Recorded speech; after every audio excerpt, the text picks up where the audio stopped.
Hey guys, the Real SW here. Do you want a build that can hit 100k DPS at CP 300 and can do stuff like this?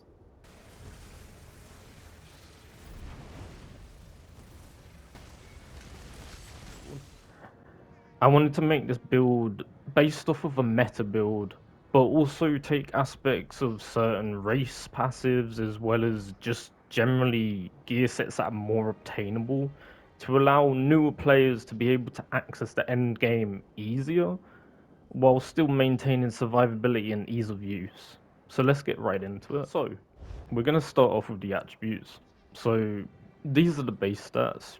As you can see, we've put 64 points into stamina. This is a stamina based build. We will be using medium armor, so just keep that in mind. We have picked up the Thief Mundus Stone for the extra crit. This is probably the only one that I would recommend taking. There might be situations, dependent on how you adjust your build in future, that you could swap it out for other things, but personally the Thief is usually the way to go with DPS. Right, so onto some food and potion options. So for the most part, I either use Dubious or Bewitched Sugar Skulls, depending on sustain in the group.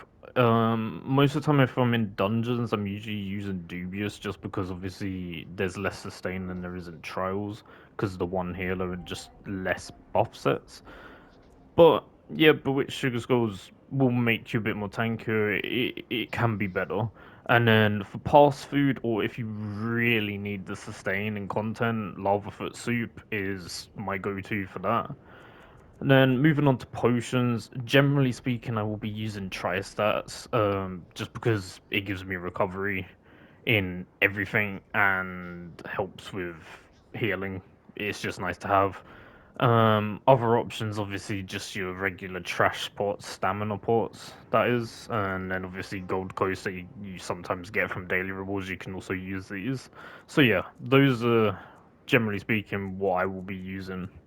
And yeah, if you don't have them, you can pick them up fairly easily from guild traders. People will sell them, so they're pretty easy to access.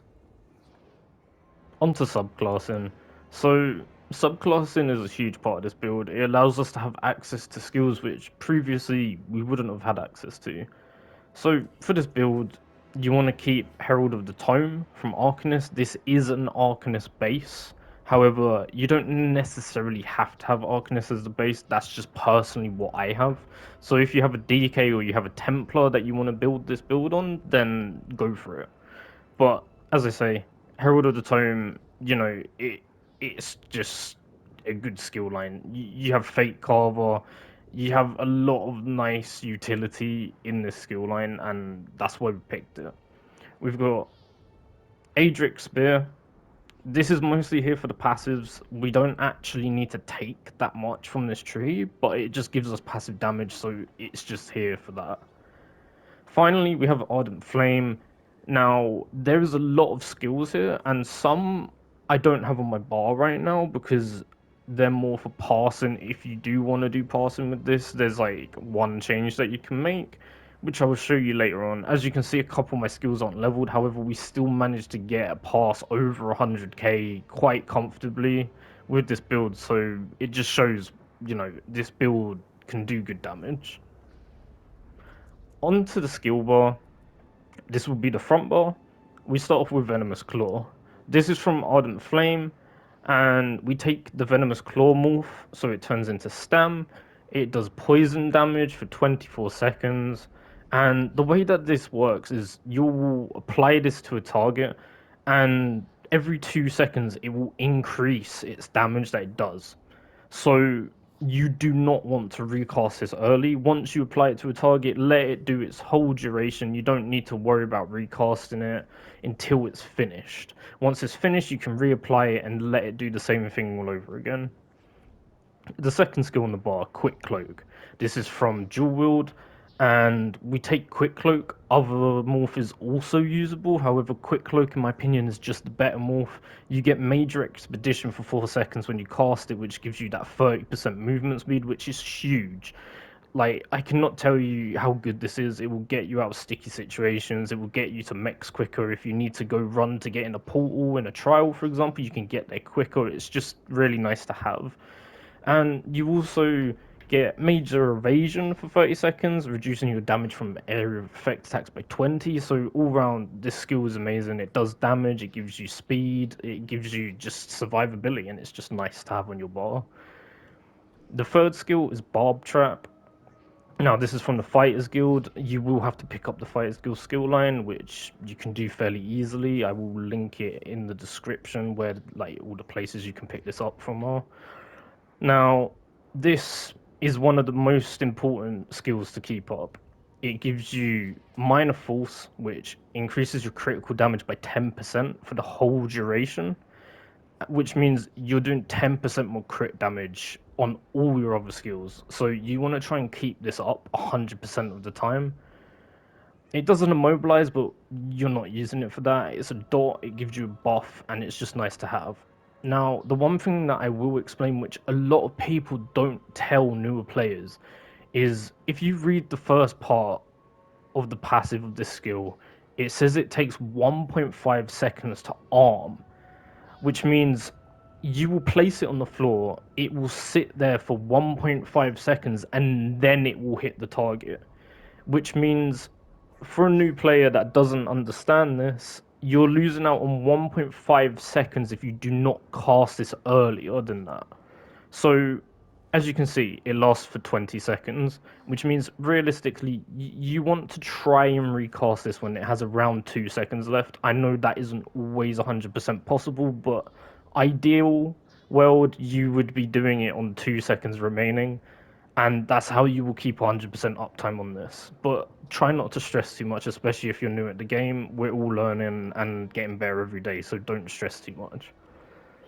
Now, the main damage skill of this build is Pragmatic Fate Carver. This skill is really good. It gives you survivability, it gives you a damage shield, and the fact that it gives you a damage shield is huge. You can use passives to increase the damage shield, and it just helps so much with survivability. And as it's your spammable, you're always going to have that shield active a lot of the time, and it hits like a truck. You can take the other morph if you're passing. You can also take the other morph if you just prefer it. That is completely up to you. However, for beginners and even endgame players, why not have a damage shield? You're helping your healer out, you're helping yourself out. Like, it's just a nice skill. Now, the way that this works is you generate Crux on an Arcanist, which is that little green swirly thing that goes around you. If you don't know what that is, I will show that off later. And you want to stack up 3 Crux before using this skill. This skill will light up, and then you will proc it. And as you can see, for all the Crux that you have, it increases the damage by 33%, which is huge. And it also decreases the cost by 16%, which means this is really cost efficient and it's just a nice skill. The one thing with this skill to remember is this is a channeled skill. When you use this skill, you will be in your beam for basically just under 5 seconds, 4.5 to be exact, which means you're not going to be walking as fast, so just keep that in mind when you're using this. Finally, on the front bar for regular skills is Sifriliarch's Flail. This this is how you generate your Crux mainly. So with the recent nerf of Banner, you no longer get the Crux from that. So you need to cast this 2 times now with another skill which I will show you on the back bar, and you get 1 Crux per cast. So you cast this 2 times. Your other skill, which I will show you on the back bar soon, will give you the other one passively. So you want to do this 2 times before you go into the main spammable. Like before you go into your fake cover, you want to use Flail twice.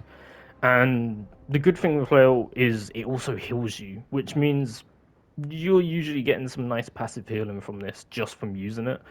And another big thing as well is this will increase your damage by 5% to the targets that have this dot on them.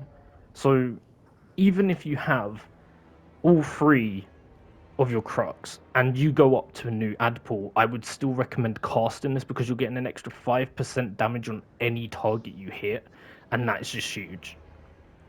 Finally, onto the on the front bar, we're using Flawless Dawnbreaker.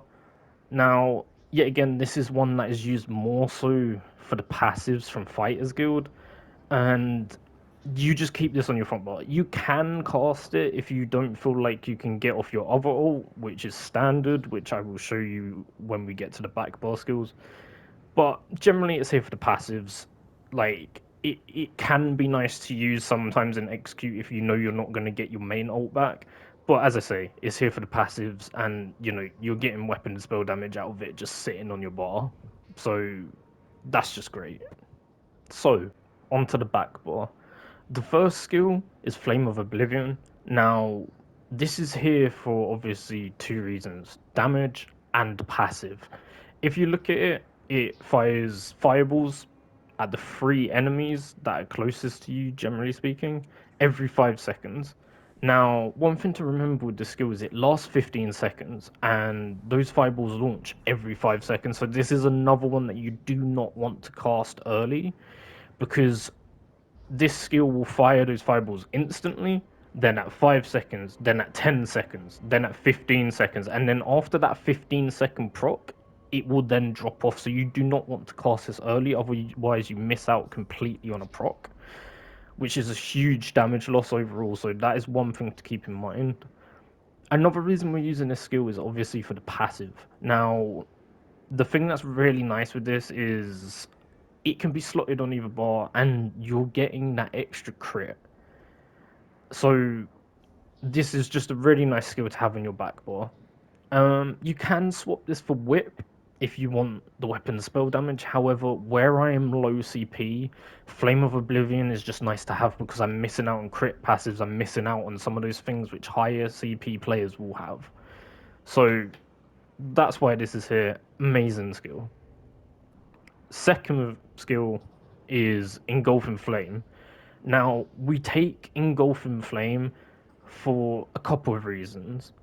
One, it's mag, which evens out the sustain a little bit. Two, because of the buff.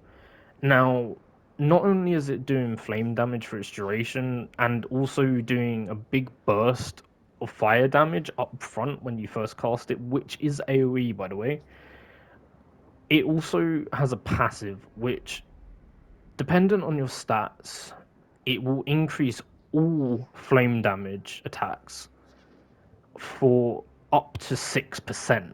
Now, this is huge because if you look at your skills, you've got Flame of Oblivion, which is flame damage, your ult, Standard of Might, flame damage. And another big thing about this build is if you do not like the two-hander, which I'm using, for example, using Inferno Staff, this will also buff Wall of Elements, any fire skills that you have, your glyphs, etc. Like, it's buffing all of that by 6%, which is just a really nice buff to have. Now, onto the third skill, and this was the other skill that I was talking about earlier, which gives you the free crux every so often. So, this is Inspired Scholarship. This is from Herald of the Tome, and not only is it a buff in itself, it also generates crux passively if you don't have any. So, every time you cast your Fate Carver and it uses all three of your crux, this is going to generate you one for free just for not having one. And you want to keep this up as well because this is just a nice passive damage skill as well because it's letting you do an additional amount of damage just for having it active. And on top of that, while it's slotted on either bar, you're also getting major brutality, major sorcery, and increasing your weapon and spell damage by 20%, which is just huge. Next, we have Stampede. Stampede can be swapped out depending on what weapon you're using. If you want a bow, you can swap it out for volley. Endless Howl is the morph that I would probably recommend for volley. Or you can use Inferno and use Wall of Elements. Usually I would use Blockade of Elements if you did decide to use that. But personally I'm using Stampede. Now, Stampede is usually used because it is the highest single target damage that you can have. This already has a lot of AoE, so personally I like Stampede for that single target. Um, this skill is risky to use, I will admit. It's something that you're going to have to learn to use if you haven't used it before. So if you don't feel comfortable with this, swap out to Inferno. This build will work the exact same with an Inferno, but you won't have to deal with stampeding into the enemies. However, if you like using Stampede, if you know how to use it, then Stampede does the most damage out of all of the options. Now, my last skill, which I'm going to talk about, is Resolving Vigor. This is my self heal. I have this on when I'm in content. Obviously, if you're passing, you can swap this out for Molten Whip, which I will show you here. So, Molten Whip, you can swap this out for the passive weapon spell damage if you're passing, or if you trust your healer enough and you know you're going to be able to survive without self heal, just put Molten Whip on instead. However, the reason why I've got this on here, especially just to showcase this, is because it's a beginner friendly build. You might want a self heal, you might not feel comfortable in your own survivability with just the damage shields and the heal from flail. You might want a self heal, so this is the one that I'd recommend. This is a universal one. You can get this on any character in the game, and it's just good because it gives you minor resolve as well, and it's a heal over time, and it's a good heal. Um, you know, you could get other options from like scrying and stuff like that, but like personally, scribing, sorry, not scrying, but this is personally the option that I'd go for just because it's easy to get. Most people should have it. It's easy to level, and it's just a good heal. Another thing you can do as well is you can also level up the other morph of this, and that then makes it an AoE heal that will also heal people around you. However, it will be much weaker, but in some trial situations, it can be really helpful for the people around you as well as yourself, just to give that extra healing. But enough about Vigor, let's go on to your ult, which is Standard of Might. Now, Standard of Might is just a big circular AoE that does fire damage. There's a synergy involved, which a nearby ally can activate the synergy and it will deal, in this case, just under 14,000 damage to the enemy. And it also immobilizes them. We don't really care about the immobilize that much, but damage wise, that's really nice. But the main reason we're actually using this is also because it increases your damage done and also reduces your damage taken by 15%, which is absolutely massive. When you're stood inside it and you get this, your beams are hitting like trucks, your skills are hitting like trucks. This is where you do your most damage in a burst. So the one thing I would highly recommend is do not just waste this. Obviously, you can use this whenever it's up. And generally speaking, that's what I would do. But in some situations, maybe you're just about to finish an ad pool and go on to a boss. I'd just save this and not use it on the ad pool and just save it for the boss because you're going to get more out of it that way. But yeah, this ultimate is really nice and it's what I'd recommend. However, I will give you another option just in case you don't like that, and that would be the Unblinking Eye. I'm actually going to purchase this just so you can see the morph that I take. So if you wanted to, you can take Languid Eye. This is the higher damage version, and it's not as strong as standard. However, it is a really nice option, and that is something that you can take if you really want to. So that's just something to keep in mind. Alright, so I'm just going to go over the passives real quick. I'm not going to go into detail with these, but if you want to read any of them, feel free. I will just discuss a couple of them just because like they're relevant. So these, as you can see, we don't take any skills from here. We're just taking these last two passives because they give you extra damage passively. So they're just nice to have. We don't take the first two because we don't have a skill from this line, so they're basically irrelevant. So moving on, we take all the passives in this skill line. And then we go down to two-hander, and obviously we want all the passives here. And this is the most important one because we're using a two-handed greatsword on the back bar, so we're getting the extra weapon and spell damage. And I'll just go through these so you can read them. And then on to dual wield, yet again you want to take all of them. And the same thing applies with this. So we're using two daggers because we want the extra critical chance, which is huge. So that's why we take the daggers. And then moving on, if you obviously use a Destro or a bow instead, then just take all the passives in the tree that like you're using. Moving on, we don't have any light armor because we're not using it. Medium, we're just gonna take all of them,